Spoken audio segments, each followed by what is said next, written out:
Por que utilizar teste padronizado na sua avaliação? Na avaliação psicopedagógica ou neuropsicopedagógica? Por quê? Você sabe qual a importância de aplicar teste padronizado? Teste normatizado. Você sabe qual é a importância? Você sabe por que você tem que aplicar? Se você não sabe, quer saber, fica aqui comigo nesse vídeo que eu vou te explicar por que nós, neuropsicopedagogos, precisamos aplicar testes padronizados, testes normatizados. Fica aqui comigo no vídeo que você vai saber. Olá, eu sou a Isabel Ferreira, eu sou psicopedagoga, neuropsicopedagoga, eu sou terapeuta da aprendizagem, assim como você. Ou você que vai ser também, porque você está iniciando, talvez você ainda não seja formado, mas você pensa em fazer psicopedagogia ou neuropsicopedagogia, esse canal aqui é para você. Porque eu estou aqui neste canal para te orientar, para te explicar, para te trazer a prática psicopedagógica e neuropsicopedagógica, que é o que eu faço. A minha prática clínica eu trago aqui para você. Por isso que esse canal é só para você que está iniciando.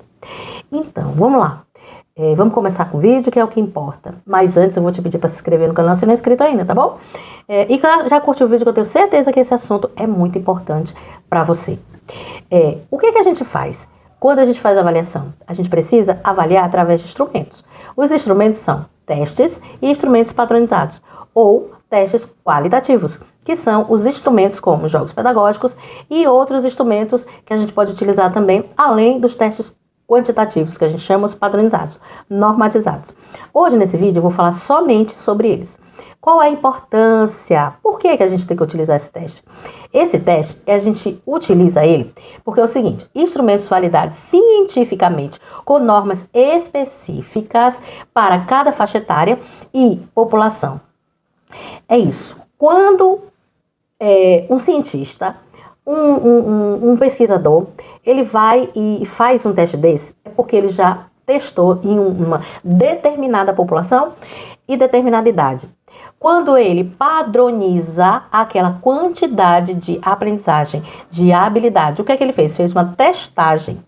A testagem, ela é padronizada, por isso que a gente chama de teste padronizado. Por isso que a aplicação, a correção e a interpretação são feitas de forma sistemática, com base em dados normativos.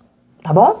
Então, alguns testes como o TDE, o VISC, o Zarekin, o PROLEC, né? O teste das matrizes progressivas de Raven, entre outros testes, eles são padronizados. Então, todos os testes que você vê aí, alguns testes de TDAH também, são padronizados, né? Então, por quê? Porque eles têm uma normatização dentro de um padrão de idade. Por isso, ele foi testado na população brasileira. Alguns testes vieram de fora, né? Então, alguns pesquisadores, cientistas daqui do Brasil trouxeram esse teste de fora e fizeram a padronização aqui, fizeram a testagem na população brasileira.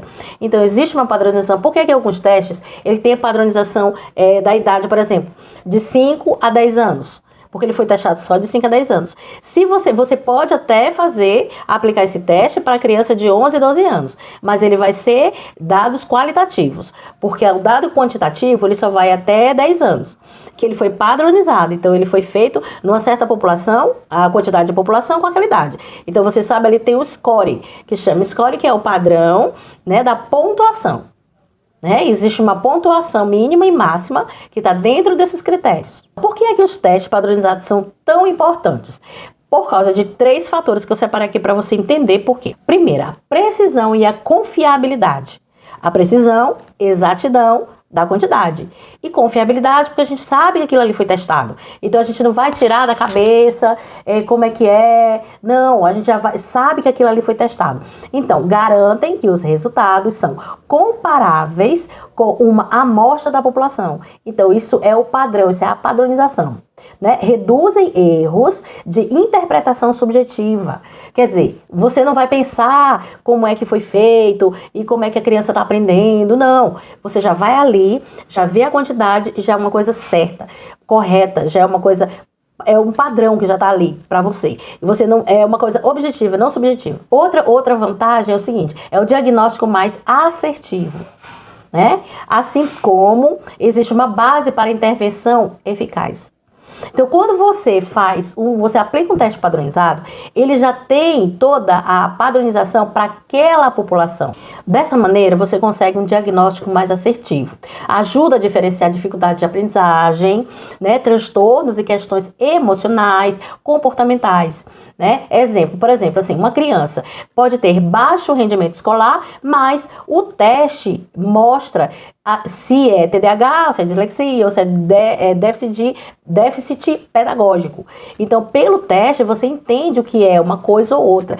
Pode não ser um TDAH, pode ser apenas um déficit cognitivo, que não seja um transtorno. Né? Então, ali ele diz, por quê? Porque tem uma padronização de baixo, médio, geralmente, baixo, médio e alto da aprendizagem. Né? Então, você tem um padrão ali para você seguir. Uma coisa também muito importante que acontece quando você aplica esse tipo de teste, principalmente a valorização do profissional. Imagina, você como profissional da área, que você é um profissional da área da saúde, principalmente nessa questão da saúde e da educação, no caso. Você só aplica teste qualitativo, só jogos. Só aqueles testes que você tira da internet. Aquelas joguinhos, não sei o quê. Imagina. Como vai ficar seu relatório? O que você vai colocar no relatório? Você não vai colocar nada de padronização. Você vai colocar simplesmente o que você fez sem sentido nenhum. Por quê? Esse teste, ele dá sentido à sua avaliação. Ele dá um sentido, ele dá uma ciência, ele é ciência. Então, você precisa trabalhar de acordo com a ciência. Você precisa utilizar teste padronizado, porque ele é cientificamente comprovado que está correto. Não é uma coisa que você tira da sua cabeça, é uma coisa que já fizeram e já padronizaram. E é muito simples. Agora, você precisa estudar, tá? Isso é muito importante. Você pega um teste e você vai aplicar. Antes de você aplicar, você precisa estudar o teste. Você precisa ler o manual, entender como funciona. Principalmente, estude, leia como foi feito o estudo, como foi feita a padronização. Você vai lá e entende. Tem coisa que é complicada de entender, mas você lê 1, 2, 3, 10 vezes para você entender. Por que aquele teste está dando aquele resultado? Porque ele tem uma padronização, ele diz como é que funciona, como foi que ele foi feito, como foi que ele foi realizado, como aquele cientista aplicou o teste naquelas crianças. Você tem lá toda a normatização, você precisa ler e entender. É importante, é essencial que você entenda como funciona o teste. Mas você sim precisa. Essas são as importâncias, essas são o que eu tinha para trazer para você sobre teste quantitativo, teste padronizado. São testes que precisam ser feitos de maneira consciente, principalmente de maneira responsável. Olha, gente, é muito importante que você entenda isso. Os testes padronizados precisam ser feitos. Eles não são tão difíceis de fazer, não. Mas se você não souber, procura uma supervisão, procura alguém que saiba como corrigir, porque além de você aplicar, não adianta só aplicar. Você vai aplicar, você vai corrigir, você vai interpretar. São 3 partes que você precisa para o teste: aplicar, corrigir, interpretar. Não é só corrigir por corrigir. Vou corrigir, deu a pontuação tal. Interpretar. Dentro daquele resultado, muitas vezes você precisa interpretar aquele resultado. A padronização, ela é única, ela é objetiva, tá ali o número. Mas você precisa interpretar também. Além de corrigir, interpretar o resultado. Por isso que é importante você ler a matriz, ler como foi que foi feito, por que aquele teste chegou àquele resultado. Você precisa aplicar de maneira responsável o teste. Tá bom? Então é isso. Espero que você tenha entendido, que tenha gostado. Espero que tenha sido clara, né? Porque esse assunto é um pouco, assim, mais complicadozinho, assim, pra explicar. Mas eu acho que foi de boa. Acho que deu pra explicar direitinho, tá bom? Então, se você gostou do vídeo, curte o vídeo, tá bom? Dá um like aqui pra gente. E se inscreve no canal se não é inscrito ainda, tá bom? Então, um beijo grande pra você. Espero que você tenha entendido e tenha gostado. Se não, coloca aqui nos comentários o que você achou. Se você tem alguma dúvida também, pode colocar. Assim, eu faço de tudo mesmo. Juro pra você, eu faço de tudo pra responder todo mundo. Às vezes não dá, mas eu respondo, tá bom? Então, fica aqui com mais esses 2 vídeos aqui que eu deixei. Aliás, acho que eu até coloquei aqui já 2 vídeos pra você deixar, pra complementar esse daqui, tá bom? Dá uma olhada nesses vídeos aqui que eu complemento esse que você tá assistindo agora, tá certo? Então, se inscreve no canal, tá bom? Pra gente aumentar essa comunidade de psicopedagogos e neuropsicopedagogos. Um beijo grande pra você, tá? E até o próximo vídeo.